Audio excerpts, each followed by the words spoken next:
प्रधानमंत्री नरेंद्र मोदी पोलैंड की आधिकारिक यात्रा पर हैं। वे आज वॉर्सा में पोलैंड के प्रधानमंत्री डोनाल्ड टस्क के साथ प्रतिनिधिमंडल स्तर की वार्ता करेंगे। दोनों नेता द्विपक्षीय संबंधों की समीक्षा करेंगे और कई महत्वपूर्ण मुद्दों पर चर्चा भी करेंगे। दोनों पक्षों के बीच बैठक में अन्य विकल्पों पर भी बातचीत होगी। प्रधानमंत्री नरेंद्र मोदी पोलैंड के राष्ट्रपति आंद्रेज डूडा से भी मुलाकात करेंगे। इससे पहले प्रधानमंत्री नरेंद्र मोदी का आज औपचारिक स्वागत किया जाएगा। वे अज्ञात सैनिकों के स्मारक पर पुष्पांजलि अर्पित करेंगे। प्रधानमंत्री व्यापारिक नेताओं और पोलैंड के गणमान्य लोगों के साथ बातचीत भी करेंगे। पोलैंड में प्रधानमंत्री नरेंद्र मोदी ने प्रवासी भारतीयों को संबोधित किया। पोलैंड में एक बड़ा भारतीय समुदाय है जिसकी अनुमानित संख्या लगभग 25,000 है। भारतीय समुदाय में लगभग 5,000 छात्र शामिल हैं। पोलैंड में भारतीय समुदाय में व्यापारी भी शामिल हैं। इसके अलावा बहुराष्ट्रीय और भारतीय कंपनियों और सॉफ्टवेयर आईटी व्यवसाय के साथ काम करने वाले पेशेवर भी शामिल हैं। प्रधानमंत्री नरेंद्र मोदी ने भारत को स्थायी शांति का बड़ा पैरोकार बताया। प्रधानमंत्री ने कहा कि भारत का स्पष्ट मत है कि यह युद्ध का समय नहीं है। पीएम ने कहा कि आने वाले समय में दुनिया भारत का जबरदस्त उभार देखने जा रही है। पीएम ने कहा कि भारत को लेकर दुनिया भर में सकारात्मक माहौल है। प्रधानमंत्री नरेंद्र मोदी ने भारत जाम साहब मेमोरियल यूथ एक्शन प्रोग्राम शुरू करने की जानकारी दी, जिसके तहत हर साल 20 पुलिस युवाओं को भारत आने के लिए प्रेरित किया जाएगा।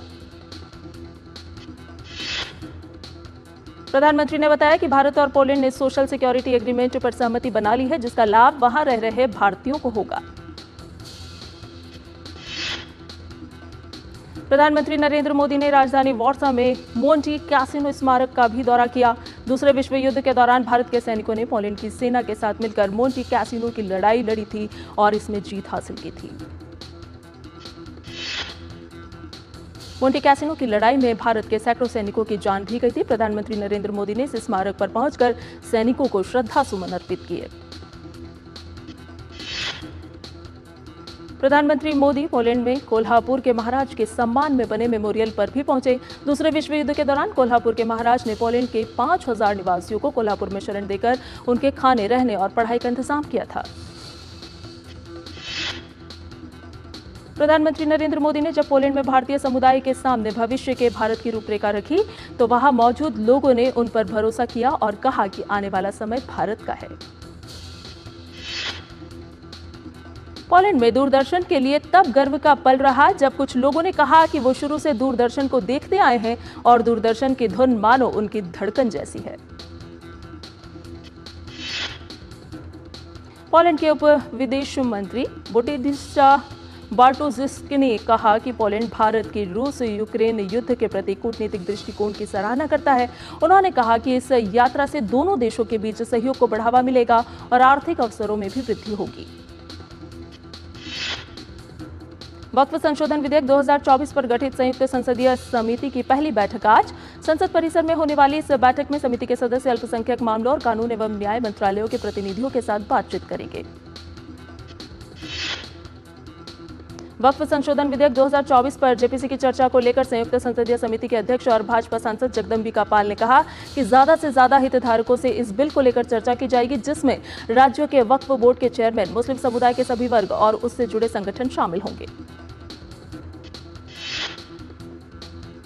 सुप्रीम कोर्ट में कोलकाता रेप मर्डर केस की सुनवाई। सीबीआई ने स्टेटस रिपोर्ट की दाखिल। हड़ताल पर बैठे एम्स के डॉक्टर्स के वकील ने कहा उन्हें हड़ताल पर होने के कारण निशाना बनाया जा रहा है। डॉक्टर्स की अटेंडेंस शीट में उन्हें एब्सेंट दिखाया जा रहा है और पिछले 9 दिन की सैलरी काटने की बात कही जा रही है। सीजीआई ने कहा डॉक्टर काम पर लौट आए। कहा अगर आप काम पर वापस नहीं लौटेंगे तो सार्वजनिक प्रशासनिक ढांचा कैसे चलेगा।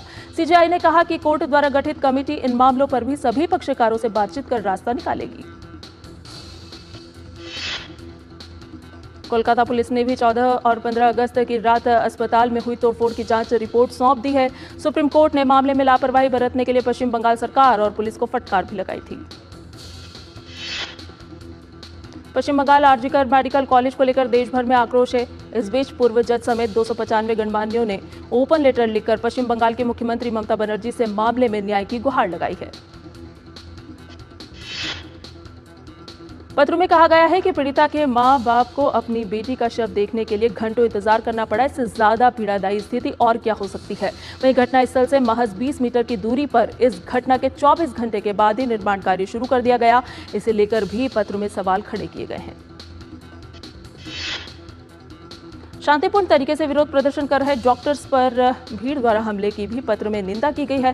साथ ही लिखा गया है कि अब समय आ चुका है कि न्यायालय इस मामले में हस्तक्षेप करे, क्योंकि राज्य में लोकतांत्रिक व्यवस्थाएं दम तोड़ती हुई नजर आ रही हैं। पत्र में डॉक्टर्स को सुरक्षित माहौल प्रदान करने की दिशा में उचित कदम उठाने की मांग की गई है। इसमें सेवानिवृत्त न्यायाधीश, सेवानिवृत्त प्रशासनिक अधिकारी सहित सेवानिवृत्त सैन्य अधिकारी भी शामिल हैं। भाजपा आईटी सेल प्रमुख अमित मालवीय ने पश्चिम बंगाल के आरजीकर मेडिकल कॉलेज और अस्पताल में बलात्कार और हत्या मामले में ममता बनर्जी पर जमकर हमला किया। उन्होंने सोशल मीडिया साइट एक्स पर लिखा, आरजीकर मेडिकल कॉलेज और अस्पताल में बलात्कार और हत्या मामले में ममता बनर्जी क्या छिपाने की कोशिश कर रही हैं। इन सब के बीच कल देर रात पश्चिम बंगाल सरकार ने आरजीकर मेडिकल कॉलेज और अस्पताल की नई प्रिंसिपल डॉक्टर सुरहिता पाल, मेडिकल सुप्रिंटेंडेंट डॉक्टर बुलबुल मुखोपाध्याय और चेस्ट डिपार्टमेंट की एचओडी अरुणभा दत्ता का तबादला कर दिया है। मानस कुमार बंदोपाध्याय को नया प्रिंसिपल नियुक्त किया गया है। इसके अलावा राज्य सरकार ने पूर्व प्रिंसिपल डॉक्टर संदीप घोष के Calcutta national medical college and hospital में तबादले के आदेश को भी रद्द कर दिया।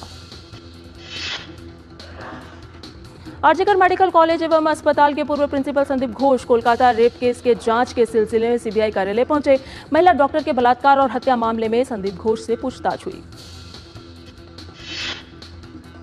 कोलकाता के आरजीकर मेडिकल कॉलेज में जूनियर डॉक्टर्स के साथ बलात्कार और हत्या के विरोध में भाजपा आज स्वास्थ्य भवन का घेराव करेगी। इससे पहले भाजपा के नेता विरोध प्रदर्शन को सफल बनाने के लिए बैठकें कर रहे हैं और भाजपा अध्यक्ष सुकांत मजूमदार जमीनी स्तर पर व्यवस्थाओं की निगरानी कर रहे हैं। बॉम्बे हाईकोर्ट ने बदलापुर में एक स्कूल में नाबालिग बच्ची के साथ यौन उत्पीड़न के मामले में स्वतः संज्ञान लिया है। इस मामले की सुनवाई आज न्यायमूर्ति रेवती मोहिते डेरे और न्यायमूर्ति पृथ्वीराज चौहान की खंडपीठ द्वारा की जाएगी। आबकारी नीति घोटाले से जुड़े धन शोधन मामले में बीआरएस नेता के कविता की जमानत याचिका पर ईडी आज अपना जवाब सुप्रीम कोर्ट में दाखिल करेगा। ईडी के इस जवाब के बाद पीठ ने मामले की सुनवाई 27 अगस्त तक के लिए टाल दी थी। राष्ट्रपति द्रौपदी मुर्मू ने राष्ट्रपति भवन के गणतंत्र मंडप में राष्ट्रीय विज्ञान पुरस्कार 2024 प्रदान किया। ये पुरस्कार 4 श्रेणियों में प्रदान किए गए। इन 4 श्रेणियों में विज्ञान रत्न पुरस्कार, विज्ञान श्री पुरस्कार, विज्ञान युवा और विज्ञान टीम पुरस्कार शामिल हैं। विज्ञान रत्न के लिए 1, विज्ञान श्री के लिए 13, विज्ञान युवा के लिए 18 और विज्ञान टीम के लिए 1 पुरस्कार प्रदान किया गया। उपराष्ट्रपति जगदीप धनखड़ कल गुजरात और अहमदाबाद गांधीनगर का दौरा करेंगे। अपने 1 दिवसीय प्रवास के दौरान उपराष्ट्रपति गांधीनगर में राष्ट्रीय फॉरेंसिक विज्ञान विश्वविद्यालय में छात्रों और संकाय सदस्यों को संबोधित करेंगे। अपनी यात्रा के दौरान जगदीप धनखड़ अहमदाबाद के गुजरात विश्वविद्यालय में आयोजित धर्म अंतर्राष्ट्रीय सम्मेलन के मुख्य अतिथि के रूप में अध्यक्षता भी करेंगे। कल शुरू होने वाली यूपी पुलिस भर्ती के लिए हापुड़ जनपद के जिला प्रशासन ने तैयारियों को पूरा कर लिया है। वॉइस रिकॉर्डर और सीसीटीवी की नजर में भर्ती परीक्षा आयोजित की जाएगी। हापुड़ जनपद में भर्ती परीक्षा 9 केंद्रों और 2 पालियों में आयोजित की जाएगी। सुरक्षा की दृष्टि से मजिस्ट्रेट और पुलिस की तैनाती की गई है। पुलिस भर्ती में नकल रोकने के लिए सीसीटीवी से नजर रखी जाएगी। एयर इंडिया की एक फ्लाइट में बम की धमकी मिलने के बाद हड़कंप मच गया। आज मुंबई से तिरुवनंतपुरम जा रही एयर इंडिया की फ्लाइट A1657 में बम होने की धमकी मिलने के बाद विमान के तिरुवनंतपुरम हवाई अड्डे पर आपातकालीन लैंडिंग कराई गई। केंद्र सरकार बॉर्डर इलाकों में बुनियादी ढांचे को विकसित करने के साथ संचार सेवाओं को भी लगातार मजबूत करते जा रही है। इसी क्रम में अब पूर्वी लद्दाख के अग्रिम इलाकों में तेज इंटरनेट सेवा उपलब्ध कराकर संचार सेवाओं को बेहतर बनाया जा रहा है। सीमांत क्षेत्रों में बेहतर नेटवर्क और सुविधाएं देने की दिशा में सरकार का यह बड़ा कदम है। सीमांत फोबरांग गांव में लोगों को तेज इंटरनेट का लाभ देने के लिए 4G नेटवर्क शुरू हो गया है। आंध्र प्रदेश के अनकापल्ली में एक फार्मा कंपनी में हुए विस्फोट में 17 लोगों की जान चली गई, जबकि करीब 10 लोग घायल हो गए। इस मामले में मुख्यमंत्री ने जांच के आदेश दिए हैं।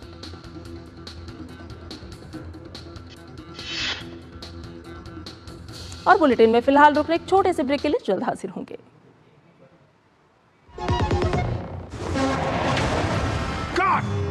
सुरक्षा की गारंटी हर चीज में जरूरी है, चाहे वो मुश्किल स्टंट हो या अच्छी फसल। इसीलिए ले आइए IIL के ट्रैक्टर ब्रांड का शिनबार, जो देता है सुंडी और ट्रिप से सुरक्षा की गारंटी। बात जब पीढ़ियों के लिए बनने वाले घर की हो तो जिम्मेदारी बड़ी हो जाती है। गारंट समझता है ये जिम्मेदारी। अब डबल M रिब्स के साथ गारंट एडवांस TMT रीबार, निर्माण का रियल हीरो। और ब्रेक के बाद एक्सप्रेस 100 में आपका एक बार फिर से स्वागत है। आइए बाकी की खबरों को जानें फटाफट अंदाज में। प्रधानमंत्री नरेंद्र मोदी ने फार्मा कंपनी में हुए विस्फोट घटना पर शोक व्यक्त किया है। मृतक के परिजनों को प्रधानमंत्री राष्ट्रीय राहत कोष से 2 लाख रुपए की अनुग्रह राशि प्रदान की जाएगी। सरकारी अधिकारियों की संपत्ति को लेकर उत्तर प्रदेश की योगी सरकार ने एक बड़ा फैसला लिया है। प्रदेश में संपत्ति का ब्यौरा न देने वाले कर्मचारियों और अधिकारियों के खिलाफ अनुशासनात्मक कार्रवाई की जाएगी। उत्तर प्रदेश में अगस्त का वेतन उन्हीं कार्मिकों को मिलेगा जिन्होंने अपनी चल अचल संपत्ति का ब्यौरा पोर्टल पर दिया होगा। दिल्ली NCR में कुछ ऑटो टैक्सी यूनियन ने 2 दिन के चक्का जाम का ऐलान किया है। ऑटो टैक्सी की ओर से 22 और 23 अगस्त को हड़ताल का ऐलान किया गया।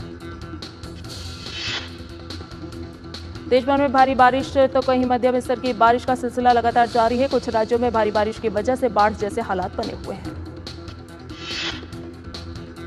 बारिश को लेकर मौसम विभाग ने राजस्थान, नागालैंड, मणिपुर, मिजोरम और त्रिपुरा, असम, कोंकण और गोवा, विदर्भ, मध्य प्रदेश, गुजरात, छत्तीसगढ़ में ऑरेंज अलर्ट जारी किया है। अगले 7 दिनों में उत्तराखंड, पश्चिम राजस्थान, उत्तर प्रदेश, राजस्थान, मध्य प्रदेश, कोंकण, गोवा और गुजरात के कई क्षेत्रों में अत्यधिक वर्षा होने का अनुमान है। त्रिपुरा में लगातार बारिश के कारण बाढ़ की स्थिति गंभीर बनी हुई है। मुख्यमंत्री डॉक्टर माणिक साहा ने अगरतला और अन्य बाढ़ प्रभावित क्षेत्रों का दौरा कर राहत कार्यों का जायजा लिया और राहत शिविरों में स्वास्थ्य जांच के निर्देश दिए। गृह मंत्री अमित शाह ने त्रिपुरा के CM माणिक साहा से बात की और राज्य में बाढ़ की स्थिति का जायजा लिया। उन्होंने कहा कि संकट की इस घड़ी में मोदी सरकार त्रिपुरा में हमारी बहनों और भाइयों के साथ मजबूती के साथ खड़ी है। ओडिशा में बिजली गिरने से राज्य के विभिन्न हिस्सों में 6 और लोगों की मौत हो गई। जानकारी के अनुसार ताजा मौतों के साथ पिछले सप्ताह से बिजली गिरने से मरने वालों की कुल संख्या 21 हो गई है। सरकार अप्रैल 2026 तक सीमा शुल्क प्रक्रियाओं को पूरी तरह से डिजिटल बनाने का लक्ष्य बना रही है। कर्मचारी भविष्य निधि संगठन का संशोधित IT system EPFO IT system 2.01 3 महीने में चालू हो जाएगा। भारतीय नवीकरणीय ऊर्जा विकास एजेंसी IREDA ने FPO, QIP और अन्य माध्यमों से 4,500 करोड़ रुपए जुटाने की योजना बनाई है। बोर्ड 29 अगस्त को प्रस्ताव पर विचार करेगा। IREDA का कहना है कि चालू वित्त वर्ष 2025 में NBFC की वृद्धि दर घटकर 13 से 15% रह जाएगी। पिछले वित्त वर्ष 2023-24 में इसकी वृद्धि दर 18% थी। ब्रांड फाइनेंस की global food and drinks report 2024 में अमूल को दुनिया का सबसे मजबूत फूड ब्रांड बताया गया है। वाणिज्य एवं उद्योग मंत्रालय की रिपोर्ट के अनुसार ऑनलाइन विक्रेताओं ने भारत में 1.58 करोड़ नौकरियों का सृजन किया है। इनमें से 35 लाख नौकरियां महिलाओं को मिली है। RBI की एक स्टडी के अनुसार भारत का प्राइवेट कॉर्पोरेट इन्वेस्टमेंट वित्त वर्ष 2024-25 में 54% बढ़कर 2,45,212 करोड़ रुपए हो सकता है। मुंबई अहमदाबाद बुलेट ट्रेन परियोजना के तहत निर्माण कार्य तेजी से जारी है। परियोजना के लिए गुजरात के खेड़ा जिले में वात्रक नदी पर पुल का निर्माण कार्य पूरा हो चुका है। मेट्रो में सफर करने वाले यात्री अब एक ही प्लेटफॉर्म पर NCRTC और DMRC दोनों QR कोड टिकट खरीद सकेंगे। अल्पांश शेयर धारकों के एतराज को खारिज करते हुए नेशनल कंपनी लॉ ट्रिब्यूनल की मुंबई पीठ ने ICICI सिक्योरिटीज को शेयर बाजारों से हटने की मंजूरी दे दी है।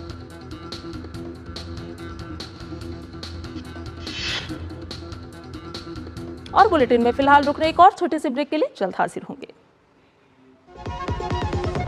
बात जब पीढ़ियों के लिए बनने वाले घर की हो तो जिम्मेदारी बड़ी हो जाती है। गारंट समझता है ये जिम्मेदारी। अब डबल M रिब्स के साथ गारंट एडवांस TMT रीबार, निर्माण का रियल हीरो। और ब्रेक के बाद एक्सप्रेस 100 में आपका एक बार फिर से स्वागत है। डिजिटल भुगतान कंपनी पेटीएम ने अपना एंटरटेनमेंट टिकटिंग कारोबार फूड एग्रीगेटर जोमेटो को 2048 करोड़ रुपए नकद में बेचने की घोषणा की है। 19वें CII India Africa business conclave के उद्घाटन सत्र में क्रिएटिंग वन फ्यूचर विषय पर उपराष्ट्रपति जगदीप धनखड़ ने सभी की भलाई के लिए एक साझा भविष्य बनाने की दिशा में प्रयासों को एकजुट करने की आवश्यकता पर जोर दिया। वाणिज्य और उद्योग मंत्री पीयूष गोयल ने कहा कि भारत और अफ्रीका के बीच आर्थिक सहयोग बढ़ाने की काफी संभावनाएं हैं।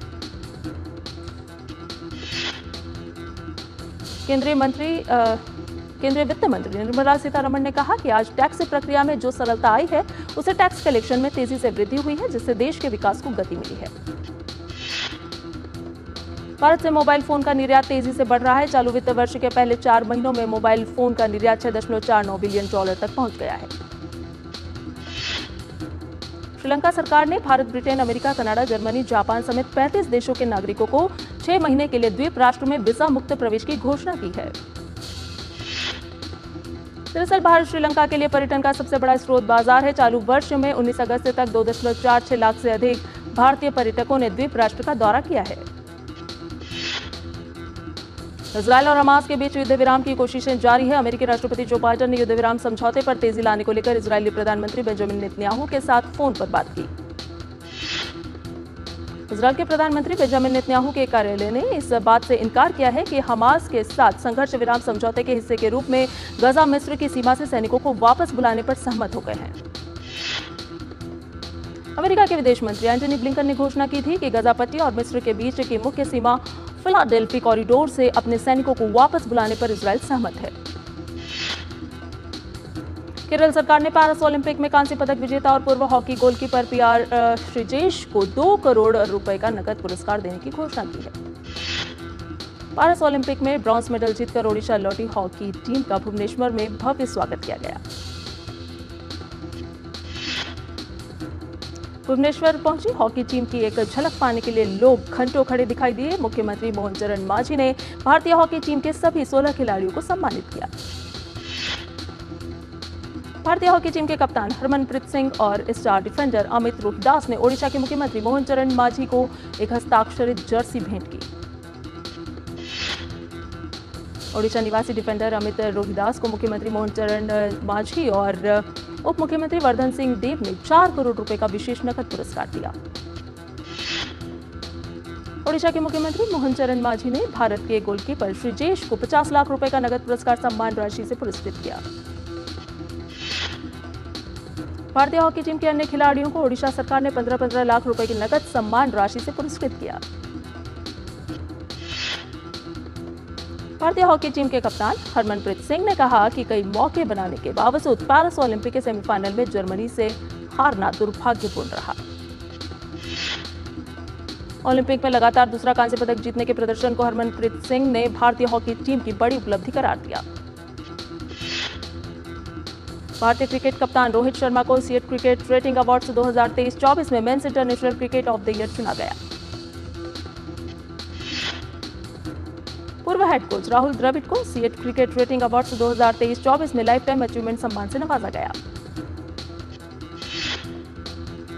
भारतीय महिला क्रिकेट टीम के स्टार ऑलराउंडर दीप्ति शर्मा ने महिला T20 विश्व को बांग्लादेश की जगह UAE में कराए जाने को लेकर कहा है कि आयोजन स्थल में बदलाव होने से भारतीय टीम की तैयारियों पर कोई असर नहीं पड़ेगा।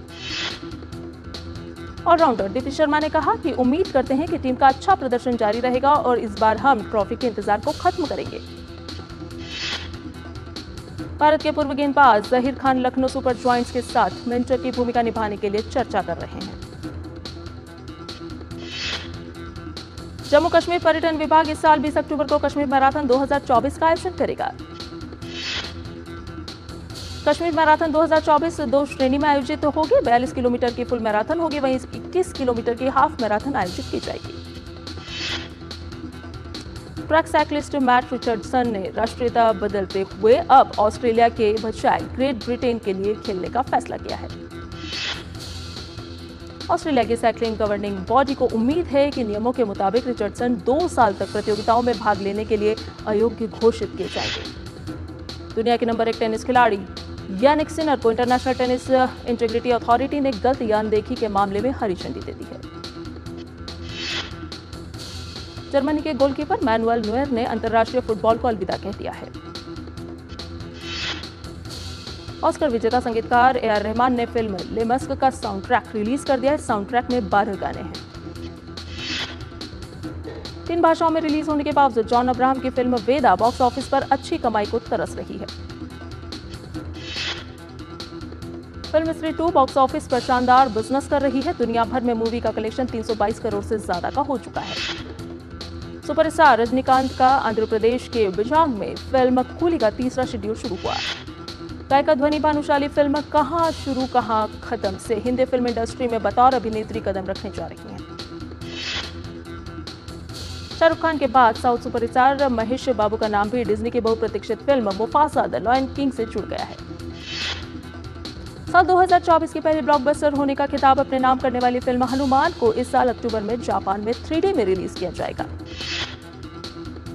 द कश्मीर फाइल्स के निर्देशक विवेक रंजन अग्निहोत्री ने कोलकाता रेप केस में कोलकाता की सड़कों पर उतरकर विरोध प्रदर्शन करने का ऐलान किया है। प्रभास की फिल्म कल्कि 2898 AD अब OTT पर दस्तक देने जा रही है। तमिल, तेलुगु और मलयालम भाषा में ये फिल्म पहले ही अमेजन प्राइम वीडियो पर आ चुकी है। साउथ सुपरस्टार विजय की फिल्म द गोट को आखिरकार सेंसर बोर्ड ने पास कर दिया है। केंद्रीय फिल्म प्रमाणन बोर्ड ने फिल्म को US सर्टिफिकेट दिया है।